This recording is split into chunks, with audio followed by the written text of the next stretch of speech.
నమస్తే. BCN news తో మీ ముందున్నది ఆనంద్ రాజ్ కుమార్. ఈనాటి వార్తలను ముఖ్యాంశాలు.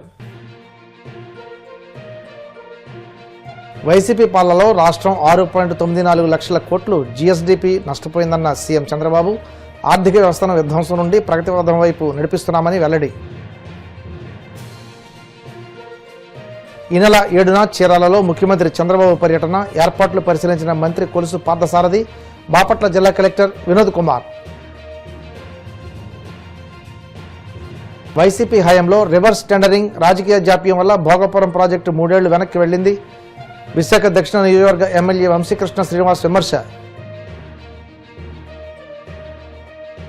ప్రజాస్వామ్యంలో ప్రతిపక్షాన్ని ప్రశ్నించనివ్వకుండా అణచివేయడం ప్రమాదకర పరిణామం. వైసీపీ అధికార ప్రతినిధి, మాజీ ఎంపీ గోరంట్ల మాధవ్ ధ్వజం. రాష్ట్ర ఆర్థిక వ్యవస్థను విధ్వంసం నుండి ప్రగతి పథం వైపు నడిపిస్తున్నామని గత 2 ఏళ్లలో తీసుకున్న పటిష్ట చర్యలతో రాష్ట్రం అగాధం నుండి అభివృద్ధి వైపు ప్రయాణిస్తుందని ముఖ్యమంత్రి చంద్రబాబు స్పష్టం చేశారు. రాష్ట్ర ఆర్థిక పరిస్థితి, గత ప్రభుత్వ హయాంలో జరిగిన నష్టం, ప్రస్తుత కూటమి ప్రభుత్వం చేపట్టిన దిద్దుబాటు చర్యలు వివరిస్తూ 46 పేజీల ప్రోగ్రెస్ రిపోర్ట్ను విడుదల చేశారు. ఈ సందర్భంగా గత 2 ఏళ్ల కాలంలో సంక్షేమానికి 1,49,400 కోట్లు, అభివృద్ధి కార్యక్రమాలకు 1,33,917 కోట్లు ఖర్చు చేసినట్లు వివరించారు. బడ్జెట్ లెక్కలు, ఆర్థిక గణాంకాలు బ్రహ్మ పదార్థం కాదని ప్రతి ఒక్కరికి అర్థమయ్యేలా ఉండాలనే ఉద్దేశంతో ఈ నివేదికను ప్రజల ముందు ఉంచుతున్నామని అన్నారు. జాతీయ చేనేత దినోత్సవాన్ని పురస్కరించుకుని ఈ నెల 7న ముఖ్యమంత్రి చంద్రబాబు చీరాల రానున్నారు. ఈ నేపథ్యంలో మంత్రి పార్థసారథి, బాపట్ల జిల్లా కలెక్టర్ వినోద్ కుమార్ హెలిప్యాడ్ సభాస్థలాన్ని పరిశీలించారు. నియోజకవర్గంలోని పలు ప్రాంతాలను పరిశీలించి చివరిగా బైపాస్ రహదారిలోని కొత్తపేట వద్దనున్న టీడీపీ కార్యాలయం సమీపంలో ఏర్పాటు చేయలేని నిర్ణయాన్ని అధికారులు వచ్చారు. దీనిపై అధికారికంగా ప్రకటించాల్సి ఉంది. సీఎం పర్యటనకు సంబంధించి పలు అంశాలపై అధికారులకు మంత్రి పలు సూచనలు జారీ చేశారు. 7వ తారీఖున జరగబోయే మీటింగ్కి సంబంధించి ఎమ్మెల్యే గారు, కార్యకర్తలు, కూటమి నాయకులు అందరం కలిసి ఏ విధంగా ఈ కార్యక్రమాన్ని విజయవంతం చేయాలి, ఈ కార్యక్రమం అన్ని కార్యక్రమాల మూలంగా లాగా కాకుండా చీరాలకు ఒక ప్రత్యేకమైన కార్యక్రమం. ప్రగడ కోటయ్య గారు రిప్రజెంట్ చేసిన నియోజకవర్గం, నేతన్నలు ఎక్కువగా ఉన్న నియోజకవర్గం. మరి ఆ నియోజకవర్గంలో మరి కార్యక్రమాన్ని ఘనంగా నిర్వహించాలని చెప్పేసి అందరూ కూడా మరి డిస్కస్ చేయడం జరిగింది. ఇంతకుముందు 2 సార్లు సీఎం గారి ప్రోగ్రాం ఫిక్స్ అయినా కూడా అనివార్య కారణాల మూలంగా క్యాన్సిల్ అయింది. బహుశా నేతన్నలకి చేసే గొప్ప కార్యక్రమం ఈ ప్రాంతం నుంచి, ఈ నియోజకవర్గం నుంచి ప్రారంభించాలని రాసిందేమో, అందుకనే అయిందని చెప్పేసి అందరూ కూడా సంతోషపడతా ఉన్నారు. మరి నేతన్నల సేవలో మేము ఎన్నికల్లో మేనిఫెస్టోలో పెట్టకపోయినా, ఎన్నికల్లో చెప్పకపోయినా కూడా ముఖ్యమంత్రి గారికి ఈ నేతన్నల మీద ఒక ప్రత్యేకమైన, ఎందుకంటే అనేక సందర్భాల్లో కేబినెట్లో చర్చ వచ్చినప్పుడు బలహీన వర్గాలకి సంబంధించిన కార్యక్రమాల పట్ల, నేతన్నల పట్ల ముఖ్యమంత్రి గారికి ఒక ప్రత్యేకమైన శ్రద్ధ అనండి, లేకపోతే అభిమానం అనండి, అంటే అందరి మీద అభిమానం ఉంటుంది. వాళ్ళ కష్టం, వాళ్ళు పడే నష్టాలు, వీటన్నిటి మీద పూర్తిగా అవగాహన ఉన్న పరిస్థితిలో ఏదో చేయాలనే ఆలోచన ముఖ్యమంత్రి గారు ఎప్పుడు వ్యక్తపరుస్తూ ఉండేవాళ్ళు. మరి ఎన్నికల్లో చెప్పకపోయినా కూడా మరి నేతన్నల సేవలో కార్యక్రమాన్ని 25,000 రూపాయలు, దాదాపు 50,000 మందికి పైబడి వృత్తిలో ఎవరైతే ఉన్నారో వాళ్ళకి ఇచ్చే కార్యక్రమం చేస్తూ ఉన్నాం. మరి దానికి తోడు పెన్షన్స్ను కూడా 4,000 రూపాయలు. గత ప్రభుత్వంలో ఇవన్నీ ఏదైతే విద్యుత్తు ఏదైతే ఇవ్వలేదో ఆ విద్యుత్తును కూడా హ్యాండ్లూమ్స్ అయితే 200 యూనిట్లు, పవర్ లూమ్స్ అయితే 500 యూనిట్లు కూడా ఇచ్చే కార్యక్రమాన్ని చేస్తున్నామని చెప్పేసి మీకు మనవి చేస్తా ఉన్నాను. మరి ఈ కార్యక్రమాన్ని ఇక్కడి నుంచి ప్రారంభించడం నిజంగా మా కూటమి ప్రభుత్వానికి చాలా సంతోషించదగ్గ విషయం అని కూడా తెలియజేస్తాను. మరి అంతేకాకుండా ఈ ప్రభుత్వం ఏదో సంక్షేమ కార్యక్రమాలు ఒక్కటి చేసి నా బాధ్యత అయిపోయిందని చెప్పేసి తప్పించుకునే ప్రయత్నం చేయట్లా. ఏ ప్రభుత్వం అయినా సరే పేదవాళ్ళకి ఇచ్చే సంక్షేమ కార్యక్రమాలను 10 కాలాల పాటు కొనసాగించాలంటే వేరేగా కూడా ఆలోచించాల్సిన అవసరం ఉంది. ఈ రాష్ట్రానికి ఆదాయాన్ని ఏ విధంగా పెంచాలి, ఆ రాష్ట్ర ఆదాయంలో నుంచి కొంత భాగాన్ని మరి పేదలకి సేవ చేయటం కోసం, సంక్షేమ కార్యక్రమాల కోసం, కొంత భాగాన్ని రాష్ట్రాన్ని అభివృద్ధి చేయటం కోసం వాడాలనేది ఏ పరిపాలన దక్షత ఉన్న ఏ నాయకుడైనా సరే ఆలోచించే విధానం. గత ప్రభుత్వంలో కేవలం బటన్ నొక్కటం ఒక్కటే కార్యక్రమంగా పెట్టుకుని రాష్ట్రాన్ని ఆర్థికంగా దివాలా తీపిస్తే ఈరోజు దివాలా తీసిన పరిస్థితుల్లో కూడా ముఖ్యమంత్రి గారు కష్టపడి సంక్షేమ కార్యక్రమాలు ఏదైతే ఎన్నికల్లో చెప్పామో చెప్పలేదో వాటన్నిటినీ కూడా మరి ముందుకు తీసుకెళ్తూ అభివృద్ధిని కూడా పరిగెత్తిస్తున్నారని చెప్పేసి మనం చేస్తున్నాను. రోడ్లు రహదారులు కానివ్వండి, మరి మొన్ననే చూశారు మీరు Alluri Sitaramaraju international airport, Bhogapuram airport, అది ఈ రాష్ట్రాన్ని మరి పూర్తిగా ముఖచిత్రం మార్చేస్తామని చెప్పేసి కూడా మనం చేస్తున్నాను. మొన్నటి వరకు ఉత్తరాంధ్ర జిల్లాలు అనేవి వెనకబడిన జిల్లాలు, అదంతా చరిత్ర, భవిష్యత్ అంతా కూడా ఈ రాష్ట్రానికి ఒక ఆ గ్రోత్ ఇంజిన్ లాగా ఆ 3-4 జిల్లాలు కూడా పనిచేస్తాయని చెప్పేసి మనం చేస్తాను. భోగాపురం విమానాశ్రయాన్ని 80% పైగా పూర్తి చేశామని చెప్తున్న వైసీపీ ఎందుకు ప్రారంభించలేకపోయిందని విశాఖ దక్షిణ నియోజకవర్గ జనసేన ఎమ్మెల్యే వంశీకృష్ణ శ్రీనివాస్ ప్రశ్నించారు. వైసీపీ ప్రభుత్వంలోని ఏ ఒక్క ప్రాజెక్టును ప్రారంభించలేకపోయారని అన్నారు. వైసీపీ హయాంలో రివర్స్ టెండరింగ్, రాజకీయ జాప్యం వల్ల ప్రాజెక్టు 3 ఏళ్లు వెనక్కి వెళ్లేలా జరిగిందని విమర్శించారు. రాష్ట్రంలో స్థానిక సంస్థల ఎన్నికలు వచ్చినా తాము సిద్ధంగా ఉన్నామన్నారు. ఇంటర్నేషనల్ ఎయిర్పోర్ట్ వద్దు అంటానే వాళ్ళు స్టేట్మెంట్లు ఇస్తూ ఉన్నారు. మీరు వాళ్ళ నాయకులు స్టేట్మెంట్ చూసి ఉండొచ్చు. అక్కడికి వెళ్తే పెళ్ళిళ్ళు అవ్వు, ఎయిర్పోర్ట్లు వద్దు, ఇక్కడే ఉండాలా, ఇవన్నీ చెప్తున్నప్పుడు మరి ఎయిర్పోర్ట్ వాళ్ళు ఎలాగా చేశారు? 5 సంవత్సరాల అవకాశం ఇస్తే దేవుడు ఆ ఎయిర్పోర్ట్ని ఎందుకు కంప్లీట్ చేయలేకపోయారు? మీరు చేస్తే ఎందుకు ఓపెన్ చేయలేకపోయారు? సో ఇవన్నీ కూడా దేవుడు అవకాశం ఇచ్చినా కూడా ఈ రాష్ట్రంలో ఆయన బిజినెస్ చేసుకున్నారు తప్ప ఒక ఎలుగొండ ప్రాజెక్టు కానీ, విశాఖపట్నం ఇంటర్నేషనల్ ఎయిర్పోర్ట్ కానీ, పోలవరం ప్రాజెక్టు కానీ, విశాఖపట్నంలో ఫైనాన్షియల్ క్యాపిటల్ అని ఒక చిన్న బిల్డింగ్ కానీ, అమరావతిలో చిన్న బిల్డింగ్ కానీ, లేకపోతే కర్నూలులో చిన్న బిల్డింగ్ కానీ ఎక్కడైనా 5 సంవత్సరాలు కట్టగలిగారా? 5 సంవత్సరాలు మీరు ఏం చేశారు? దేవుడు అవకాశం ఇస్తే ఇంట్లో కూర్చొని వ్యాపారం చేసుకొని ఇవాళ నేను అది చేశాను ఇది చేశానని నమ్మడానికి ప్రజలు ఏమన్నా పిచ్చోళ్ళ? ప్రజలందరూ కూడా గ్రహిస్తూ ఉన్నారు. మీరు ఏం చేశారు 5 సంవత్సరాల్లో? ఒకటి చెప్పండి చెప్పుకోవడానికి. నేను చేశాను ఎందుకు ఓపెన్ చేయలేకపోయారు? చేస్తే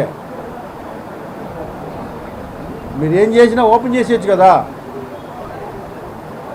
ఏ ఒక్కటి మేజర్గా 5 ఉన్నాయి ఈ దేశంలో, ఈ రాష్ట్రంలో. ఏ ఒక్కటైనా కంప్లీట్ చేయగలిగారా? ఇది నేను చేశాను చెప్పుకోవడానికి అవకాశం ఉందా మీకు? ఎంతసేపటికి ఎవరికైతే ల్యాండ్ ఇచ్చామా, వాళ్ళ దగ్గర ఏం తీసుకున్నామా, లెక్కలు అమ్ముకుందామా, వాళ్ళ దగ్గర ఏం తీసుకుందామా, లేకపోతే ఏం చేసి వ్యాపారం చేసుకుందాం తప్ప ఈ రాష్ట్రంలో మేజర్ ప్రాజెక్టులు కానీ, ఒక రాజధాని కానీ, ఒక ఇరిగేషన్ ప్రాజెక్టు కానీ, ఒక ఎయిర్పోర్ట్ కానీ, లేకపోతే పోర్ట్లు అన్నారు, హార్బర్లు అన్నారు, ఏ ఒక్కటైనా కంప్లీట్ చేశారు 5 సంవత్సరాల్లో? ఒక్కటి రామాయపట్నం ఉంటే అక్కడే ఉంది, మూలపేట ఉంటే అక్కడే ఉంది, హార్బర్లు ఉంటే అక్కడే ఉన్నాయి. ఏవైనా ఒక్కటి చేయగలిగారు చెప్పండి? ఏమి చేయకుండా ఇంట్లో కూర్చొని వ్యాపారం చేసుకొని ఇప్పుడేమో కూటమి ప్రభుత్వం ఆధ్వర్యంలో అభివృద్ధి జరుగుతూ అన్నీ ఒకటి ఓపెన్ చేసుకుంటూ పోతూ ఉంటే అది నేను చేశానని చెప్పి ఇంట్లో సప్పటి కొట్టుకుంటే ఏంటి ఉపయోగం చెప్పండి? అలా ఇంట్లో కొట్టుకోవడం ఇంకా జీవితకాలం ఇంకా అంతమించి ఏముండదు.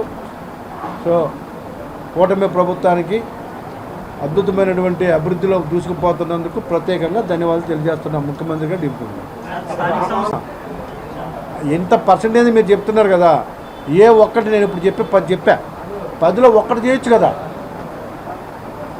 ఏ ఒక్కటి 5 సంవత్సరాల అవకాశం ఇస్తే ఒక్కటి ఓపెన్ చేశారా మీరు చెప్పండి? ఇది చేశారని చెప్పండి. పోనీ విశాఖపట్నంకి చేశారు, రాజధాని అన్నారు, ఒక బిల్డింగ్ కట్టాడా? ఉన్న బిల్డింగ్ని ఎరగొట్టి ప్రజలందరూ కూడా హ్యాపీగా వాడుకున్న హరిత హోటల్ని ఎరగొట్టేసి అక్కడ ఒక బంగ్లా కట్టుకోండి ఉండడానికి. రాజధాని అన్నారు, 5 సంవత్సరాలు పరిపాలించారు, రాజధానికి ఏమైనా ఒక బిల్డింగ్ కట్టారా? ఎయిర్పోర్ట్ అన్నారు, ఓపెన్ చేసావా? పోలవరం అన్నావు, చేసావా? వెలుగొండ అన్నారు, చేశారా? ఏం చేశారు చెప్పండి? ఒక్క పని నేను కంప్లీట్ చేశాను 5 సంవత్సరాల్లో అని చెప్పమను.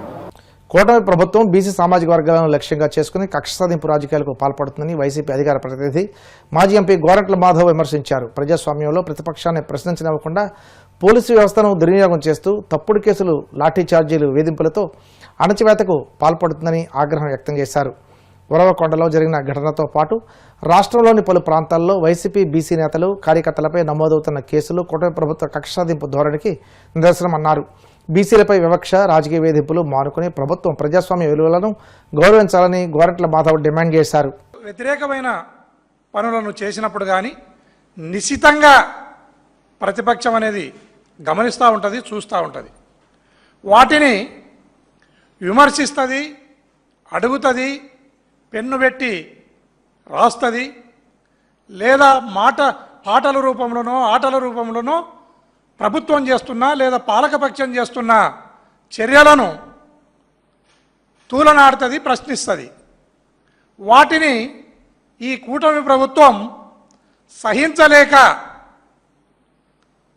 ఎక్కడ కూడా ఈ ప్రభుత్వాన్ని గురించి విమర్శించరాదు, మాట్లాడరాదు, పెన్ను పెట్టి రాయరాదు. పెన్ను పెట్టి రాస్తే ఆ పెన్ను పైన మన్నును జల్లే కార్యక్రమానికి ఈ ప్రభుత్వం తెరదీసింది. ఏ పెన్ను మీద మీరు మన్ను జల్లుతున్నారో ఈ పెన్నే 2029లో గన్నై ఓట్ల రూపంలో పేల్తుంది అని ఈ ప్రభుత్వం గుర్తుపెట్టుకోవాలి. అదేవిధంగా నిన్న ఏదైతే ఉరవకొండలో మన రాష్ట్ర ఆర్థిక మంత్రి పయ్యావుల కేశవ్ గారు, వారి సోదరుడు పయ్యావుల సీనప్ప గారు వాళ్ళు చేసిన దుర్మార్గం పైన, వాళ్ళు చేస్తున్న చట్ట వ్యతిరేక కార్యక్రమాలపైన మేము అక్కడికి పోయి ఉరవకొండకు పోయి ఆర్డీఓకో ఎంఆర్ఓకో రిప్రజెంటేషన్ ఇవ్వాలని పోతే అక్కడ పోలీసు బలగాలను మోహరించి అంతర్జాతీయ నేరస్తులను, తీవ్రవాదులను అరెస్టు చేసినట్లు దుర్మార్గంగా పోలీసు బలగాలతో అక్కడి ఇన్ఛార్జ్ విశ్వేశ్వరరెడ్డి గారిని, నన్ను, ఇంకా ఇతర మా వైఎస్ఆర్ కాంగ్రెస్ పార్టీ లీడర్లను అందరినీ కూడా లాఠీ చార్జ్ చేయడం జరిగింది, తుపాకులతో బెదిరించడం జరిగింది, అక్కడి నుంచి అందరినీ తరిమివేయడం జరిగింది. దాన్ని మేము పీస్ఫుల్గా ఏదైతే ప్రభుత్వాన్ని ప్రశ్నించాలి అనుకున్నామో, పయ్యావుల కేశవ్ గారిని ప్రశ్నించాలి అనుకున్నామో, దాన్ని వారు చిల్లాపల్లం చేయటమే కాకుండా మేమేదో అక్కడికి పోయి దుశ్చర్యలకు పాల్పడినట్లు వారి ఎలక్ట్రానిక్ మీడియాలో, వారి ప్రింట్ మీడియాలో దుర్మార్గంగా దాన్ని వక్రీకరించి రాయటం జరిగింది. ఇది ప్రజాస్వామ్యానికే తలవంపుల పని ఈ సందర్భంగా తెలియజేస్తున్నాను. అదేవిధంగా అక్కడ మా వైఎస్ఆర్ కాంగ్రెస్ పార్టీకి సంబంధించిన ఒక బీసీ లీడర్ గోవిందప్ప అనే వ్యక్తి, లత్తవరం గోవిందప్ప అనే వ్యక్తి వేల్పుమడుగు అనే గ్రామంలో తన అల్లుడు జయకుమార్కు ఒక 21 ఎకరాల భూమిని చట్టపరంగా రికార్డునంతా చూసి క్షుణ్ణంగా పరిశీలించిన తర్వాత భూమిని కొంటే అదే వేల్పుమడుగులో పయ్యావుల కేశవ్కు సంబంధించిన చిన్నాయన కొడుకులో పెదనాయన కొడుకులో ఆ భూమిని అంతకుముందే వాళ్ళు గుర్తు చేసుకుంటా ఉన్నట్లు చెప్తా ఉన్నారు.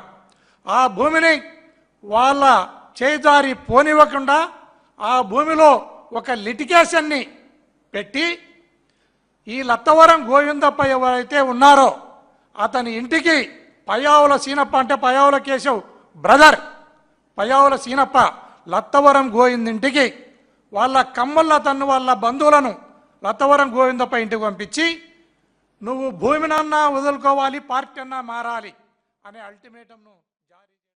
ఇప్పుడు కాసేపు ప్రకటనలు.